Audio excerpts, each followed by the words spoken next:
Doodlebud here. We're checking out these pocket pens today. These are from Fifty4T. There's 3 in all. We have titanium, we have brass, we have aluminum. There's also going to be a giveaway, so that's a ton of fun. So we got a lot to go through. Let's just get started. First of all, big thanks out to Fifty4T for sending me these lovely pens to review. I originally just received, this is the titanium pocket fountain pen along with the Titan model. They arrived all at the same time. This is the Titan. You can watch the review. There's 2 Ultim one as well, so you can watch the review on that one.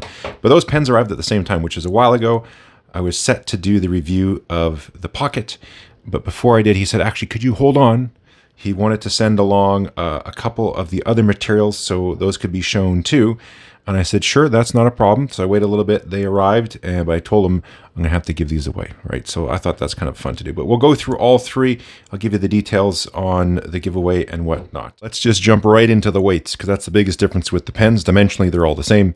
The aluminum is up first, 26.5, let's call it. That is with the cartridge. Titanium, we got 39 and change. And the brass, this is beefy, comes in, let's just round that up to 70 grams. The prices are all on the Fifty4T website. They're also available for purchase on Pen Venture. I believe these are the numbers. I took some notes, but I might have written it down wrong. But €130 for aluminum, $140 for brass, $150 for titanium. A neat thing with these pens is, as you can see, it's easier to see on these ones here just for contrast. But we got a nice clip. So it's a stainless steel clip, and it is a wire EDM cut. Let me show you underneath. You can see the finish there on the underside of the clip. That is from the wire EDM cut.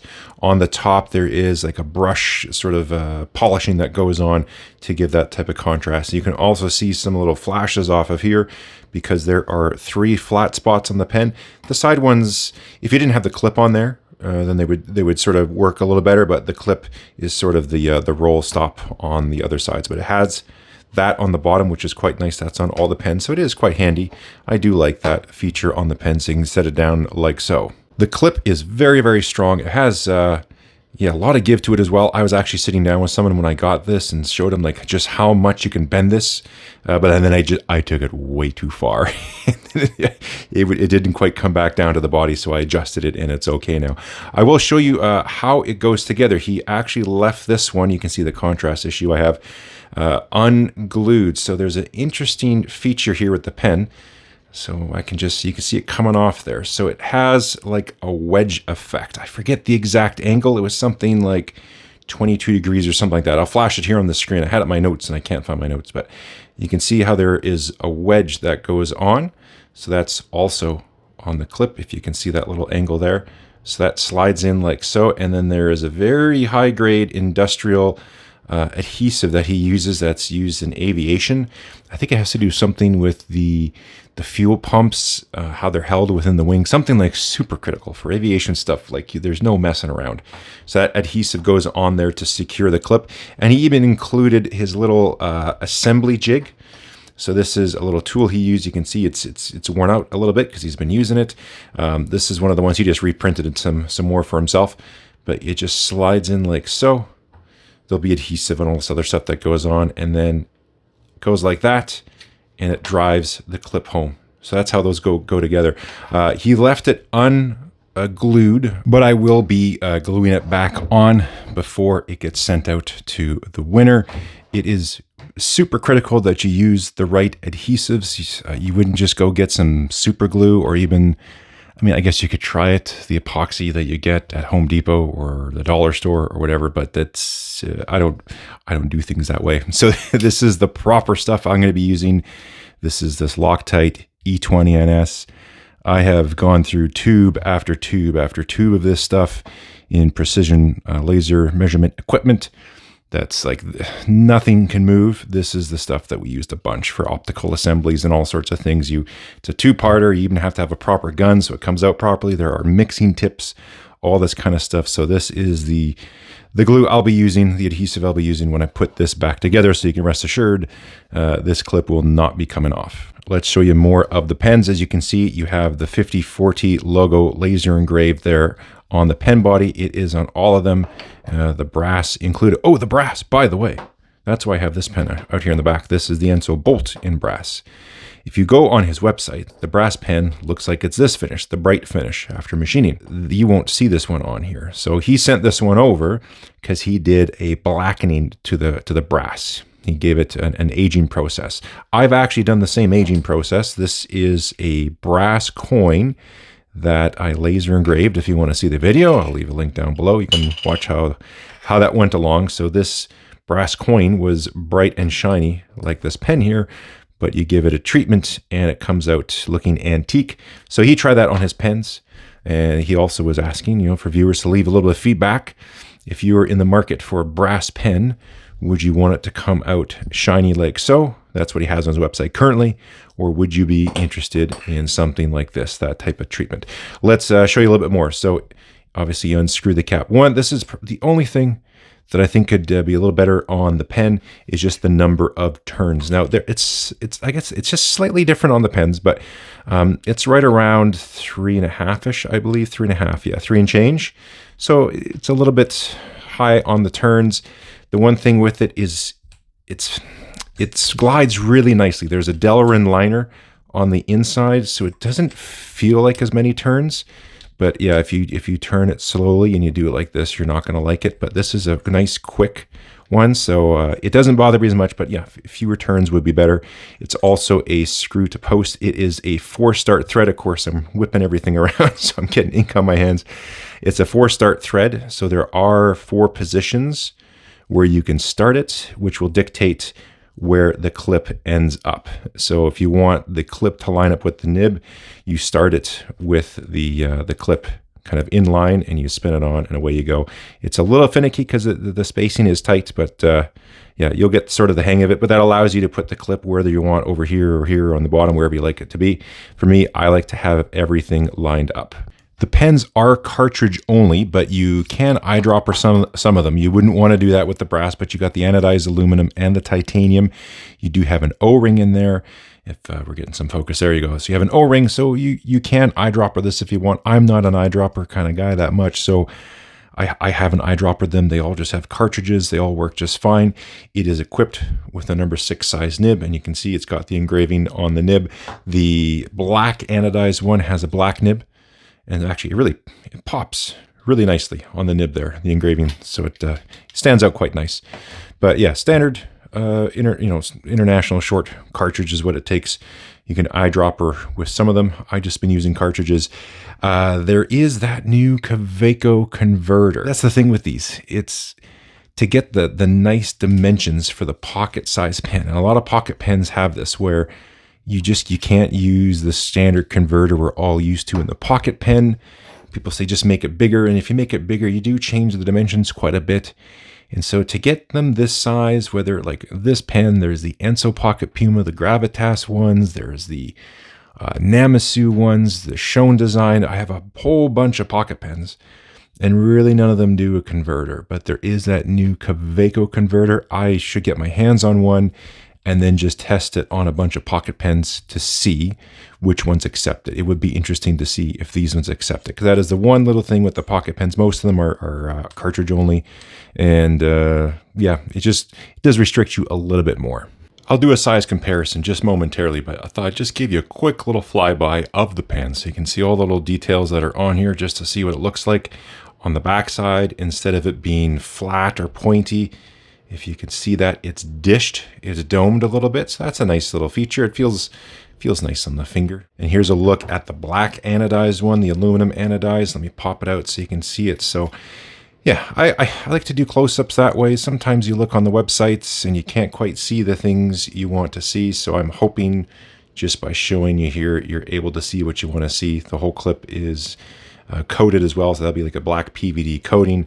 And then finally the brass one. Again, this is his vintage style brass, so it's not the standard treatment you see on the website now, but it very well could be depending on the response he gets. I like this finish on the brass personally, and I'm actually going to do a video where I do this on a few of my other brass pens just to see how those ones turn out. But there you go there. So there's a nice closer look.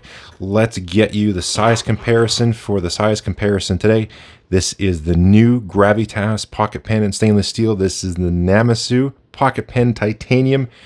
the 5040 Pocket Pen GT in titanium, another titanium pocket pen. This is the Enso Puma, and then Kaweco Sport for reference. And now the pens are posted. I'm just going to do them like that because that's really how you use the pens. So between the Namasu, the 5040, and the Enso, they are all extremely close. Kaweco is just a little bit shorter, and the new Gravitas is still a little bit shorter. Balance-wise, the pen is very, very comfortable in the hand. I'll give you here some dimensions super quick, but overall, I do like it in the hand. Of course, the brass one is heavier depending how you hold the brass. Of course, the more vertical you are, I think the more back-weighted it gets. Titanium is nice. Aluminum is even lighter, as you saw the weights. But for me, my standard hold is like this, right in the crook of your hand. So even a heavy, the brass pen, I know it's quite heavy. It doesn't bother me whatsoever. It feels nice, but again, personal preference and grip, that changes things big time. All the dimensions are on the 5040 website, but I'll give you what I'm getting. So with the pen, with the cap on, you got what, 106 1/4 when you post it, which is how you're going to use the pen, obviously. Let's see what we get. About 142. And then as far as dimensions, kind of near where it meets onto the pen, we got, just about 14 with 13.8. And the section is fairly straight, has a teeny little bit of a taper, starts off at 11, narrows down to about 9.3, 9.4, tiny little flare out here at the end, has a little bit of an hourglass at the end, and back up to 10.8. Cap seal and everything with the pen has been great. I let it do an extended cap seal. It was over a month while I was waiting for the other ones to get shipped out and to arrive my way. So yeah, I let this sit for a month since I had time to do that for the review, and I had absolutely no problems. This one, I just picked it up and wrote right away. So the other ones have performed the same. So overall, I really enjoy the pen. I do like it quite a bit. I like the styling. The clip is nice. It sits flat, all that great sort of stuff. Like I said, the only thing so far would just be if it was less turns, that would be better. Let's show you how it writes.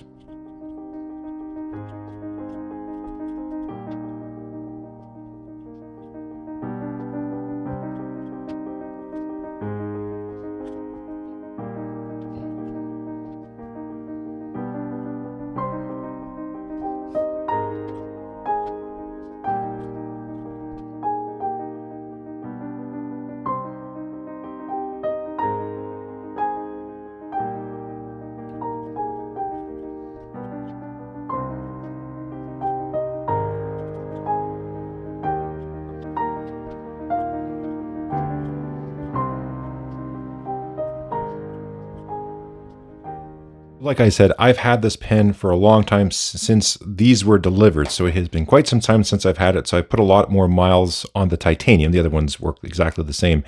But my impressions with the pen are quite good. I really like just overall construction and quality.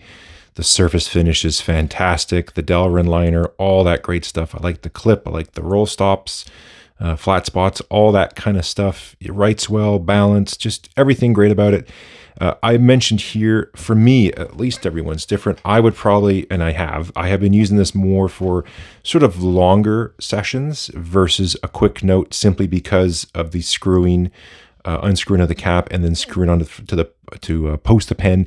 It's more turns than some other pens I have. If I want one that is really quick, this Namasu pocket pen, it's just a different thread profile and everything. It's like one turn and then like one turn on as well. So it's just a little bit quicker. So that might be better for those. Even better is just, something like the Kaweco Sport, the Gravitas one as well. They just post like that. So for me, that is the best one for a quick note taker. So if you need a pocket pen and you just want something you pop out really quick and you're just jotting down a quick note, something that you just slide on to post, for me is the best setup. But I have been using this one for sort of longer notes. If I was on client meetings, doing Zoom calls, I just have it ready to go, leave it there. Or if I'm sitting down to focus on something, I was doing some drawings, we're doing some house renovations, and I'm drawing up parts and all sorts of things. So I was really using this one where I was going to be sitting down for a little bit longer and doing longer writing or notes I'm doing or drawings or something where it's just going to be a little bit, I'm spending a little more time writing versus just the quick note, if you get what I'm talking about. Now, you might want to know, how do you get your hand on one for the giveaway? How's the giveaway going to work? Let me tell you, there's going to be 2 giveaways first of all. So this is one for all the channel subscribers to be involved in the giveaway. You have to at least be a subscriber and leave a comment down below. Whatever the comment you want it to be, just leave it. That's fine. There will be a random comment picker, and it will pick one from the list. The giveaway date on this will be Saturday, February 8th. That's when I will do the draw. The other giveaway, because I have two of them, I'm going to do one for my channel members. So they'll be just down to the pool for the channel members. We'll be doing the brass one there. What I will be also including for everyone who's involved in this one is a nib block. So I've sent some of these out to channel members for beta testing. So far, the response has been really good. So I'm going to include a nib block along with the pen. And also, I just came up with the idea, I'm going to include a piece of brass shim. When I eventually get these things ready, I'm building up inventory and stock right now and working on the website so people can order these. I thought it would be a good idea to include a piece of brass shim to go with it, because when you're using this, you're going to be gapping the tines a little bit. I think it's a good idea to have this tool handy. Not everyone has this. So I'm also going to include a strip of brass shim with it. So again, the draw for everyone, you just have to be a subscriber. That will be on Saturday, February 8th. I'll do a random selection from the comments and we'll pick a winner. I'll make a post on the Doodlebud community page. So sometimes I make posts, I'll post the winner there. I'll also tag you, so you should get an alert. But if you just don't check things, you only have 48 hours after I do the draw to claim your prize. After 48 hours, I will pick again and again and again.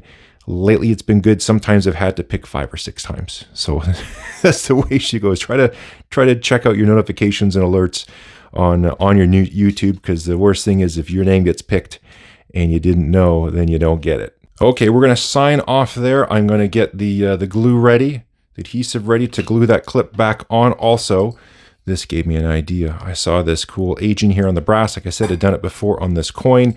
I have a couple pens. I'm thinking I'll do the Enso Bolt, and this is a Gravitas Sentry in brass. It has some laser engraving, so I actually might get some really cool effect. I'm going to do, hopefully this weekend, I'll find some time, I'll do a video. So if you have a brass pen at home that you would to know how to do that to it, well, I'm going to attempt it and show you how I've done it before on this coin. I want to see how it works on a pen. So another reason to subscribe, because you don't want to miss that. Anyways, we'll leave it there. All information, blah, blah, blah, will be in the description. You can hit a thumbs up. You can hit a subscribe if you haven't, and you better, because you want to be in the draw, potentially a join. Lots more stuff coming up. Get you next time.